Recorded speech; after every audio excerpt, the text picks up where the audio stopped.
All right, we're still kicking it with Michael Laubscher. He's soon to be one of my best friends as soon as I can get out in the wild with him. But he's chatting to us all about the beauty of the wildlife and his photography journey. Mike, you still with us? I'm still here, yes. Thank you very much. You have captured some incredible footage throughout your career. And I know this is a hard ask, but can you share your top 3 photos of your entire experience that you are just so proud of? Well, thank you for the kind words regarding my work.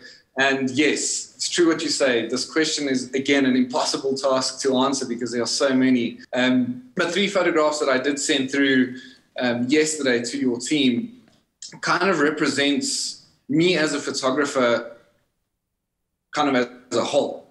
Because I don't necessarily just want to photograph the elephant or the rhino or the hyena, whatever the subject may be. But in my work, I try and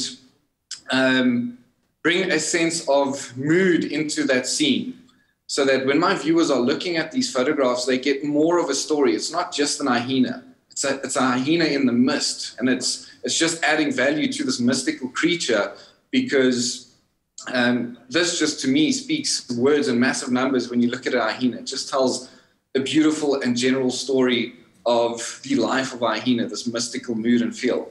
And in the rhino image, for example, again, just is a beautiful sunset that I photographed in Madikwe Game Reserve here in South Africa. And it just, again, represents the life of a rhino because they're often found dusting themselves, rolling in mud to protect their skin from the harsh external environment conditions. But just with that symmetry of the birds coming in, it just adds, again, more value and tells more of a story within that scene. I got to say, Mike, first 2 pictures alone, the emotion that you're capturing, especially when I speak about that hyena, it's so mystical, so ominous. And then looking at this rhino right now, there's so much action and sort of movement in the scene.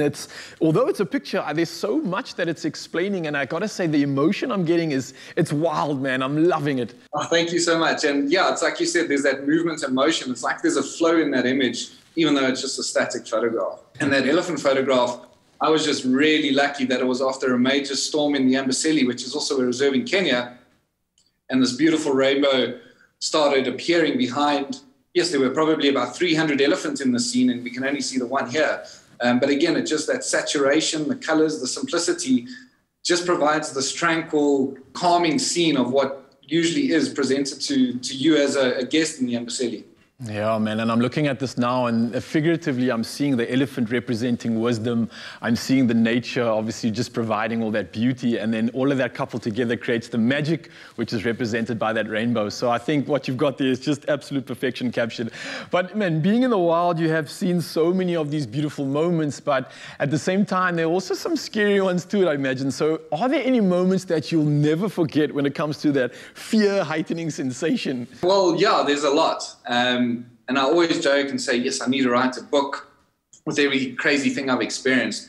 But one thing that really sticks out, we were sitting with 2 male lions who were hunting buffalo late evening, so the sun had already set, and it was already pretty dark. And we had the 2 lions lying next to our safari vehicle, and buffalo coming over a ridge from up ahead of us. And I decided, well, I'm going to get out the way, give the lion and the buffalo a bit more space because obviously you don't know which direction these animals are going to run in. And buffalo are pretty mean, solid animals. And as I started moving, I think the lions took advantage of the noise of the vehicle, and the buffalo came running straight towards us. And yeah, unfortunately, one of them didn't miss my vehicle, and it rammed right into the front of the safari vehicle, dented it in.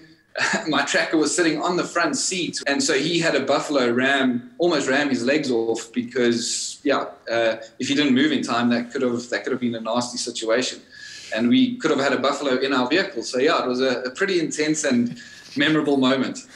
Man, it sounds insane. And I think I could chill with you for the entire day, just sharing some incredible stories that you've had, obviously, in the outdoors and everywhere around it. But I've got to ask you, man, how is it that obviously, if we can't get out there into the wild, but we still want to get a part of the journey, how do we follow your journey in 2021? All right, so I'm most active on my Instagram account when I am out on safari, and my personal Instagram account would probably be the best one to follow. But if you also want to follow along the Wild Eye Instagram and YouTube channels, because we're venturing into new visual streams of entertainment. On the Wild Eye platforms, you can then see what we get up to on a day-to-day basis in and around Johannesburg and out on safari. Oh, I love it, man. So look, everybody is obviously itching to get out and explore Africa, especially after chatting to you. So I'm going to challenge you. Can you give us one reason why we should go on a safari? And that's for everybody out there and Mzansi at home too.